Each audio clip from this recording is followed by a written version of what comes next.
आज मैं आपके पास जो वीडियो लेकर आई हूँ वो है कार्डियोवैस्कुलर डिसऑर्डर के ऊपर। तो कार्डियोवैस्कुलर डिसऑर्डर जो कि इंक्लूड करता है हार्ट में प्रॉब्लम्स या फिर ब्लड वेसल्स में प्रॉब्लम, जिसको ब्लड वेसल्स में जनरली जो प्रॉब्लम होती है उसको एथेरोस्क्लेरोसिस बोलते हैं। तो कोई भी कार्डियोवैस्कुलर डिसऑर्डर इंक्लूड करेगा डिजीज़ ऑफ हार्ट, यानी हार्ट में होने की हार्ट की कोई भी बीमारी या फिर ब्लड वेसल्स की कोई भी बीमारी, जैसे कि एथेरोस्क्लेरोसिस, जो कि बाद में कोरोनरी हार्ट डिजीज़ या फिर हाइपरटेंशन में चेंज हो जाते हैं। सबसे पहले तो हम देख लेते हैं फंक्शंस ऑफ हार्ट के बारे में कि हार्ट का फंक्शन क्या होते हैं। जैसे कि हमको पता है कि हमारा हार्ट क्या होता है, पंप करता है, यानी हमारे ब्लड को पंप करके पूरी बॉडी में वो सर्कुलेट करता है। तो सर्कुलेशन ऑफ ब्लड का काम होता है और इस ब्लड के माध्यम से ही न्यूट्रिएंट्स जो होते हैं वो हमारी पूरी बॉडी में सर्कुलेट होते हैं। तो एक तरीके से न्यूट्रिएंट के भी सर्कुलेशन का काम किसका होता है, हार्ट का। पंप करता है, हमारा जो हार्ट है वो पंप करता है ऑक्सीजनेटेड ब्लड को to the other parts of the body, यानी दूसरे बॉडी के दूसरे पार्ट में ऑक्सीजनेटेड ब्लड को पंप करने का काम करता है। इसके अलावा पंप करता है हार्मोन्स को एंड अदर वाइटल सब्सटेंस को to the different part of the body, है ना। जो हार्मोन्स होते हैं या दूसरे जो वाइटल सब्सटेंस होते हैं उनको भी बॉडी के दूसरे पार्ट्स में पंप करने का काम करता है। इसके अलावा जो डीऑक्सीजनेटेड ब्लड होते हैं उनको रिसीव करने का काम, उनको क्योंकि वापस ले आने का काम हार्ट तक, जिससे कि वो ऑक्सीजनेटेड हो सके, ये कौन करता है, ये भी ब्लड का काम होता है और ये भी हार्ट जो है इसके लिए ज़िम्मेदार होता है। अब इसमें देखिए, इसके अलावा डीऑक्सीजनेटेड ब्लड के अलावा जो मेटाबॉलिक वेस्ट हैं, वेस्ट प्रोडक्ट हैं, इन सबको बॉडी में पंप करके पंप करता है और ऑक्सीजन को जो है सप्लाई बढ़ाता है। इसके अलावा ब्लड प्रेशर को मेंटेन करता है। तो ये कुछ फंक्शंस हैं हार्ट के जो बेसिक फंक्शंस होते हैं। अब देखिए, हम जब भी हार्ट डिजीज़ की बात करते हैं तो उसमें हम सबसे पहला जो नाम आता है वो आता है एथेरोस्क्लेरोसिस का। एथेरोस्क्लेरोसिस क्या होता है, ये एक पैथोलॉजिकल प्रोसेस होती है जो किसकी, कोरोनरी आर्टरीज की, सेरिब्रल आर्टरीज की और हमारे अरोटा की, जो कि रिस्पॉन्सिबल होती है कोरोनरी हार्ट डिजीज़ या फिर स्ट्रोक के लिए। जैसे कि हमको पता है कि जो ब्लड होता है हमारा वो आर्टरीज में, वेसल्स में, इन सब में ही ट्रैवल करता है। जब हार्ट पंप करता है ब्लड को तो वो आर्टरीज के माध्यम से ही हमारे बॉडी के डिफरेंट डिफरेंट पार्ट में पहुंचता है। तो इस तरीके से हम देखते हैं कि हमारे पास कोरोनरी आर्टरी है, ये आर्टरीज के टाइप होते हैं, सेरिब्रल आर्टरीज है, एरोटा है। इन सब में क्या होता है, ब्लड जो होता है वो पंप होता है। और इसमें अगर प्रॉब्लम देखी जाएगी, इन आर्टरीज में अगर प्रॉब्लम होने लगे, ये एक पैथोलॉजिकल कंडीशन होती है, एक पैथोलॉजिकल प्रोसेस होती है, यानी आर्टरीज की जो लेयर्स हैं उनमें कुछ कुछ प्रॉब्लम होने लगेगी, जिससे कि ब्लड का जो फ्लो है वो प्रॉपर नहीं हो पाएगा। तो इसी को हम कोरोनरी हार्ट डिजीज़ या स्ट्रोक बोलते हैं एक साथ।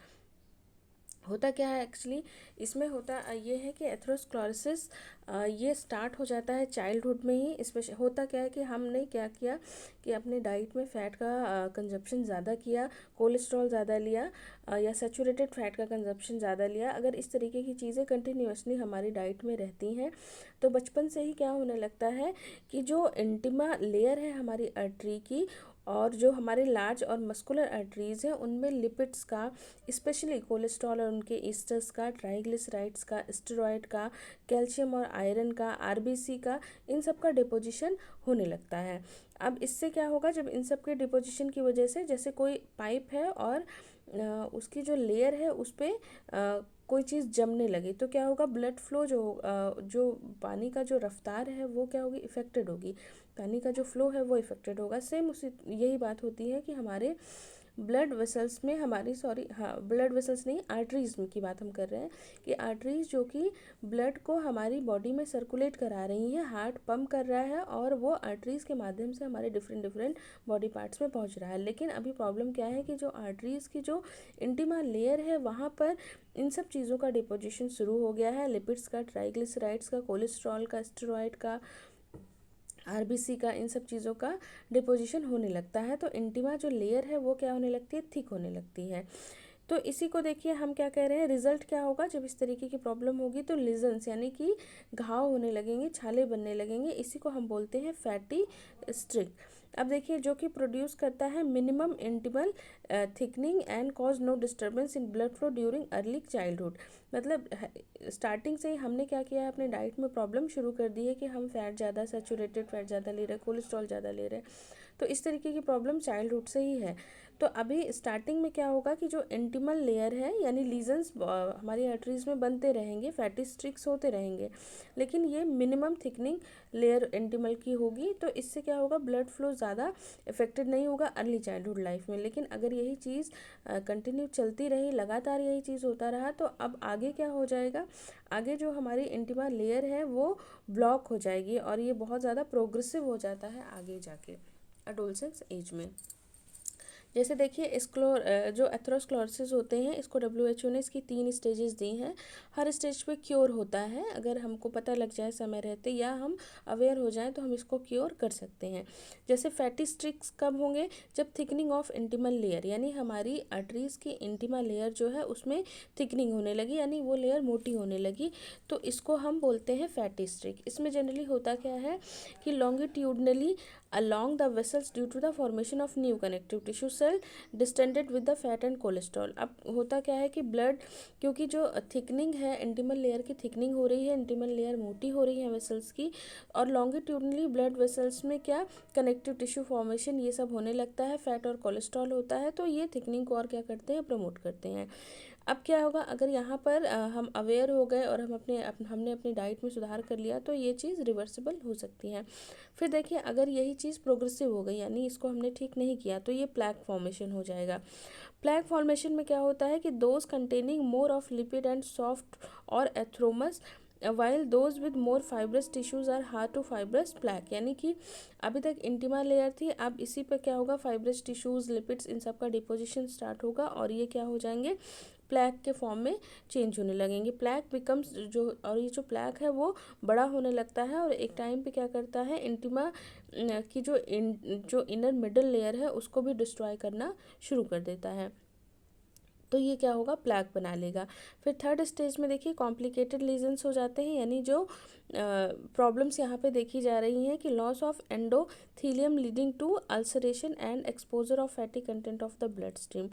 एंडोथीलियम जो लेयर है उसमें देखा जाता है वो लॉस हो जाती है और अल्सरेशन होने लगता है, क्योंकि प्लैक फॉर्मेशन हो चुका है, लीजन्स बन चुके हैं, तो अब अंदर कई बार क्या होता है कि अल्सरेशन की भी प्रॉब्लम देखी जाती है। और अगर ब्लड में हमारे फैटी कंटेंट्स ज़्यादा हैं, कंटिन्यू बढ़े हुए हैं, तो ये सब और ज़्यादा प्रोग्रेसिव होते हैं।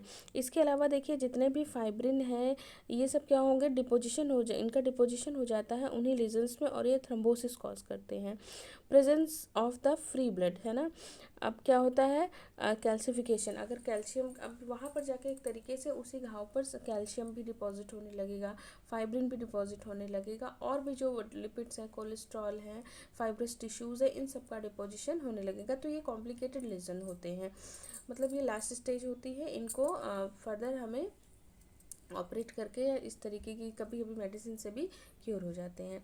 तो देखिए अब ये जो लीज़न है वो कोरोनरी आर्टरीज़ में लीड करते हैं कोरोनरी हार्ट डिजीज़। अगर ये लीजन्स बन गए हैं कोरोनरी आर्टरीज़ में तो इसी को हम बोलते हैं कोरोनरी हार्ट डिजीज़। इसमें देखिए fatty degeneration and the thickening narrow the lumen of the blood vessels, क्योंकि फैटी डिजेनरेशन हो रहा है और थिकनिंग हो रही है, थिकनिंग की वजह से जो हमारी ब्लड वेसल्स की जो ल्यूमन है वो नैरो हो जा रही है, जिसकी वजह से क्या होता है, इरिटेटिंग प्रेजेंस में अलाउ टू इम्बोलस। अब क्या है, वहाँ पे इम्बोलस फॉर्मेशन होने लगा है। जो मेजर कोरोनरी ब्लड वेसल्स होती हैं, tissue supplies this arteries is deprive and vital oxygen and nutrient supply and the cell dead. होगा क्या कि थिकनिंग हो रही है किसकी, ब्लड वेसल्स की जो ल्यूमन है उसमें लगातार थिकनिंग हो रही है, तो इससे ब्लड वेसल्स क्या हो रही है, नैरो हो रही हैं। अब इसकी वजह से इरिटेटिंग प्रेजेंस में भी अलाउ एंड इम्बोलस। अब क्या हो रहा है कि इम्बोलस फॉर्म हो रहा है, लीजन्स फॉर्म हो रहे हैं और वहाँ पे एक इम्बोलस का मतलब होता है ब्लड क्लॉट टू डेवलप, यानी एक तरीके का ब्लड क्लॉट जो होता है वो डेवलप होने लगता है। अब ये क्या होगा कि अगर इस तरीके की problem major coronary blood vessels में हो जाए तो ये एरिया क्या होगा, this tissue area supplied by this artery is deprive. तो अब क्या होगा कि यहाँ पर जो आर्टरी ब्लड लेकर आ रही थी अब वो ऑक्सीजन को लेकर नहीं आएगी, जिससे क्या होगा, ऑक्सीजन और साथ ही साथ न्यूट्रिएंट जो है वो दोनों ब्लड की सप्लाई को रोक देंगे।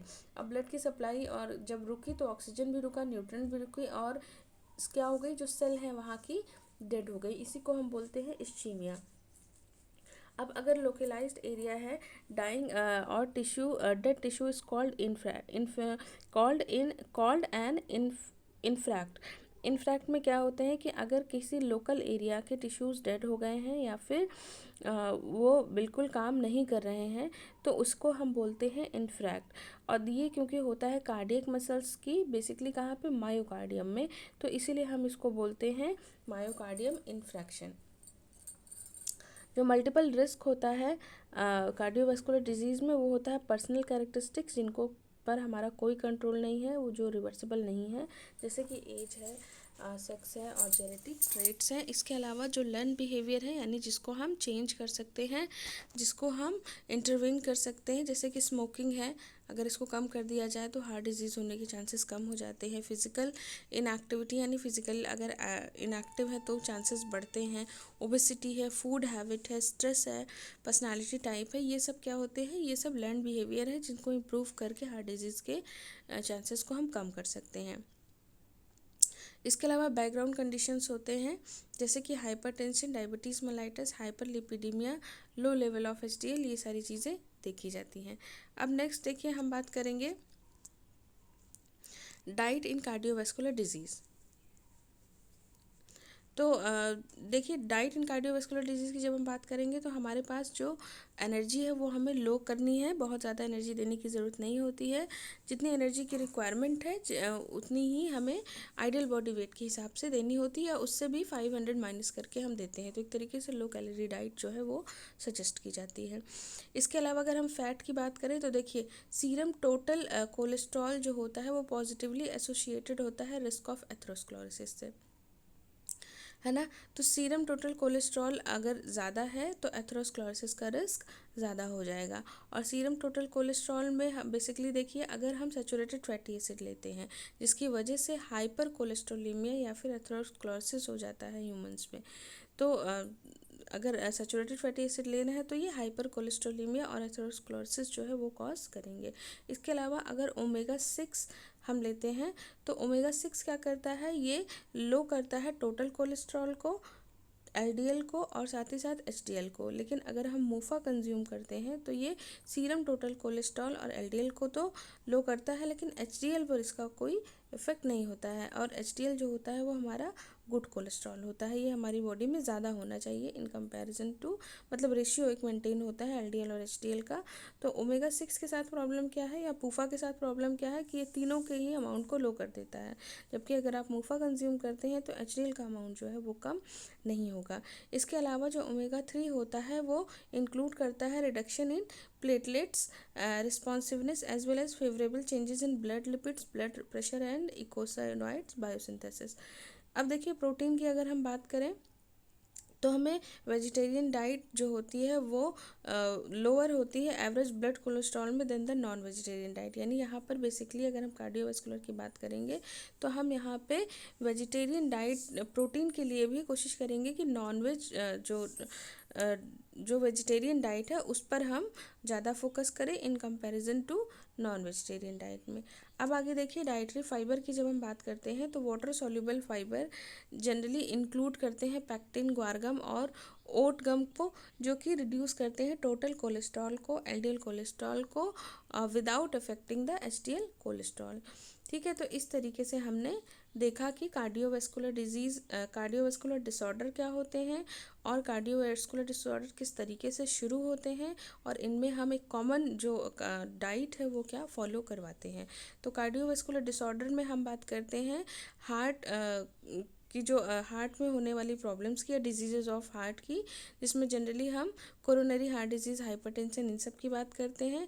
इसके अलावा हमने देखा कि एथेरोस्क्लेरोसिस से प्रॉब्लम शुरू होती है। एथेरोस्क्लेरोसिस का मतलब होता है hardening of the arteries wall, है ना, यानी जब हमारी आर्टरीज की जो एंटिमा लेयर है उसमें हार्डनिंग होने लगे, लीजन्स बनने लगे, तो फिर वहाँ से प्रॉब्लम शुरू होती है। चाइल्डहुड से ये प्रॉब्लम शुरू होती है। जिनकी डाइट में इस तरीके की चीज़ें, जैसे एक्टिविटी कम है और फैट्स ज़्यादा है, कोलेस्ट्रॉल ज़्यादा लेते हैं, तब वहाँ पे ये चीज़ें शुरू होती हैं।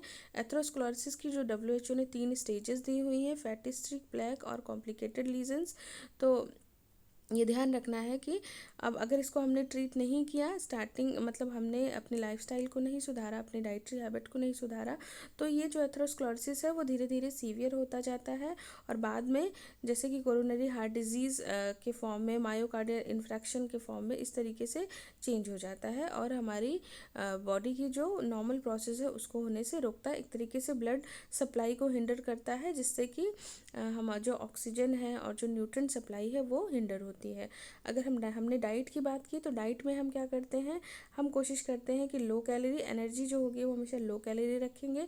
इसके अलावा हम जो ध्यान देंगे वो बहुत ध्यान देंगे फ़ैट के कंजप्शन में। जो फ़ैट लेना है वो सैचुरेटेड फैटी एसिड नहीं लेना है, क्योंकि अगर आप सैचुरेटेड फैटी एसिड लेते हैं तो वो कोलेस्ट्रॉल के लेवल को बढ़ाता है, हाइपर कोलेस्ट्रोलीमिया होने के चांसेस बढ़ जाते हैं और एथेरोस्क्लेरोसिस होने के चांसेस बढ़ जाते हैं। हमें अगर इसके अलावा अगर हम पूफा लेते हैं, यानी अनसैचुरेटेड में भी अगर हम बात करें, तो अगर हम पूफा लेते हैं तो पूफा की प्रॉपर्टी क्या होती है कि ये टोटल कोलेस्ट्रॉल को तो कम करता ही है, साथ ही साथ क्या करता है, एलडीएल और एचडीएल के एलडीएल टोटल कोलेस्ट्रॉल और एलडीएल को कम करेगा और एचडीएल के लेवल को भी ये कम कर देता है, जबकि एचडीएल के लेवल को हमें कम नहीं करना है। एचडीएल जो होता है वो गुड कोलेस्ट्रॉल होता है। मूफा की क्या प्रॉपर्टी है कि ये टोटल कोलेस्ट्रॉल को कम करेगा, एलडीएल को कम करेगा, लेकिन एचडीएल को कम ये नहीं करेगा। इसके अलावा अगर हम प्रोटीन की बात करें, तो हमें प्रोटीन जो होती है कोशिश करनी होती है कि वेजिटेबल सोर्सेज से लें, क्योंकि जो नॉन वेज सोर्स होते हैं उनकी प्रोटीन में कहीं ना कहीं लिपिड्स के मॉलिक्यूल होते हैं और यहाँ पर लिपिड बढ़ने के चांसेस बॉडी में बढ़ जाते हैं। इसके अलावा हमें जो लेना है वो फाइबर लेना है। तो डाइटरी फाइबर में हम सॉल्युबल फाइबर्स की बात करते हैं, पेक्टिन है, ग्वारगम है, ओटगम है, इन सब की बात करते हैं। ये भी टोटल कोलेस्ट्रॉल के लेवल को कम करते हैं, एलडीएल के लेवल को कम करते हैं, लेकिन एचडीएल के लेवल को कम नहीं करते हैं। तो इस तरीके से हमने देखा कि ये सारी चीज़ें हम कार्डियोवास्कुलर डिजीज़ में ध्यान रखते हैं।